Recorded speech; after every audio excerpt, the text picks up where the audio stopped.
Bonjour à toutes et à tous, bienvenue dans notre studio ici pour une nouvelle séquence IT Box, la 36e et la deuxième de 2023. Aujourd'hui, on va s'intéresser à un service Azure, l'Azure Container Apps. Et pour en parler, je me trouve avec Damien Van de Kerkhove, qui est informaticien, développeur senior et architecte chez Onirix du groupe Black Sheep Trails. Bonjour Damien. Bonjour Mathieu.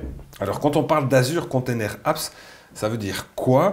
Qu'est-ce que ce service? Alors, Azure Container Apps, c'est un service Azure qui est disponible depuis mai 2022, qui avait été annoncé lors de la Microsoft Ignite en novembre 2021 et qui était déjà disponible en preview. Oui. Au fait, c'est un service qui va ajouter une couche d'abstraction à Kubernetes, ce qui va permettre au fait, aux développeurs de créer des architectures basées sur Kubernetes, Oui. mais en se focalisant uniquement sur la partie dev et sur tout ce qui est business. Alors, petit rappel, Kubernetes, c'est quoi? Alors, c'est un orchestrateur de containers, c'est-à-dire ça permet d'automatiser le déploiement, le scaling des containers, ça permet la gestion des containers, etc. C'est vraiment le produit qui a pris le dessus sur le marché parce qu'Azure avait son propre service d'orchestration de containers et Kubernetes a pris le dessus. Alors, vous risquez souvent de lire K8S. Au fait, c'est le diminutif de Kubernetes. Au fait, le K, c'est la première lettre de Kubernetes, Ouais. le S, la dernière, et le 8, parce qu'il y a 8 lettres entre les deux. Alors, quand on parle de conteneurs, évidemment, ça fait penser à un bateau qui transporte des conteneurs. Est-ce qu'il y a un lien? Est-ce que c'est une image qui est bonne? Oui, c'est une très bonne image. Au fait, les containers sur un bateau, elles ont des tailles standardisées. Ouais. Et donc, ça permet de facilement les transporter d'un bateau à un autre, ou même tout simplement sur un wagon d'un train, c'est prévu, comme ils ont tous la même taille, de faciliter le transport. Au fait, les containers, ça répond à quoi? Ça répond à une question que tous les développeurs, à une phrase que tous les développeurs ont déjà dit, c'est « ça fonctionne sur ma machine, je ne comprends pas pourquoi ça ne fonctionne pas en production ». Ouais.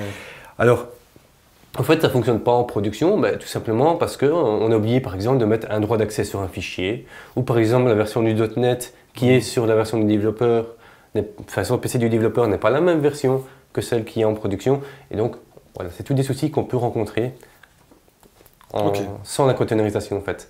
Ça ne fait pas un peu lourd une machine virtuelle pour une application? Ça voudrait dire quoi, un PC virtuel pour une application? Pas tout à fait. Au fait, les containers vont partager un host commun qui en général est basé sur du Linux et vont donc démarrer uniquement la partie au-dessus, ce qui permet un démarrage beaucoup plus rapide qu'une machine.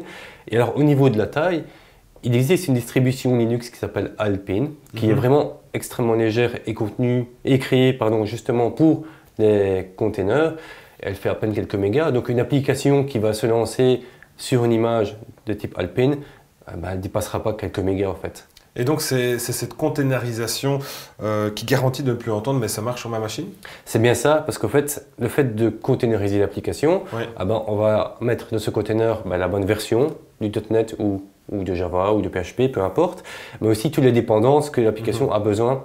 Et ce qui fait qu'au fait, c'est exactement le même container qui va tourner, que ce soit sur la machine du développeur, en environnement de test ou d'acceptance et en production.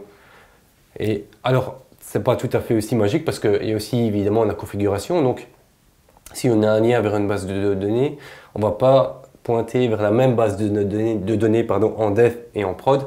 Donc, il y a quand même encore ce souci de configuration qu'on doit avoir, mais Azure Container Apps gère très bien ça. Ouais, et donc, on revient sur Azure Container Apps. C'est prévu pour quel type d'application du coup? Alors, comme c'est basé sur, comme c'est du Kubernetes derrière, pour tout ce qui est architecture de type microservice, mais aussi par exemple pour tout ce qui est event-driven. Donc, par exemple, on peut, grâce à KEDA qui est Kubernetes Event-Driven Auto-Scaling, qui permet en fait d'écouter par exemple une table SQL et sur base du nombre de lignes dans cette table SQL, on va lancer un ou plusieurs instances d'un container ou par exemple écouter sur un Azure Service Bus et sur base du nombre d'événements dans ce Service Bus, on va lancer un ou plusieurs instances d'un container.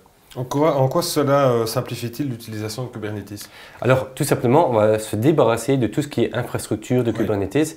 Donc c'est-à-dire qu'on n'aura même pas à gérer les machines virtuelles, on n'aura pas à gérer l'installation de Kubernetes qui est parfois compliquée, la maintenance et surtout la mise à jour de Kubernetes qui peut être compliquée, et on va quand même garder tous les avantages de Kubernetes. Donc c'est-à-dire tout simplement pouvoir s'auto-scaler, par exemple sur base du nombre de requêtes HTTP rentrantes ou sur base du nombre de CPU.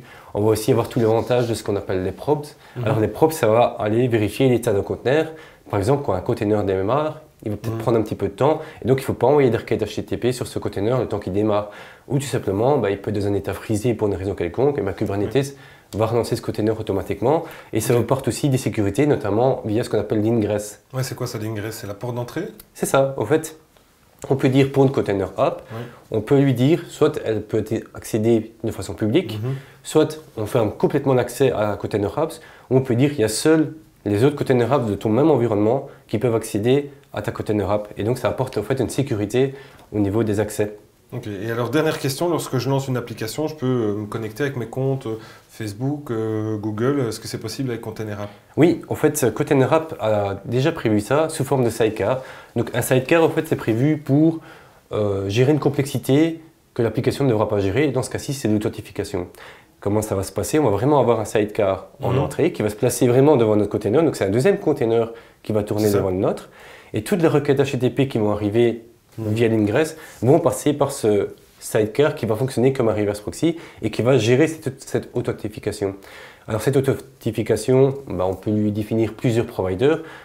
Déjà, se connecter avec tout ce qui compte dans l'Azure AD, mais aussi se connecter avec un compte Google, avec un compte Facebook. On peut même combiner plusieurs providers et même des OIDC custom si une entreprise possède son propre service d'authentification.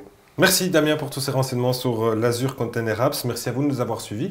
Et puis vous pouvez retrouver toutes ces séquences ITbox sur notre page YouTube Black Sheep Trails Network. À très bientôt. Au revoir. Au revoir.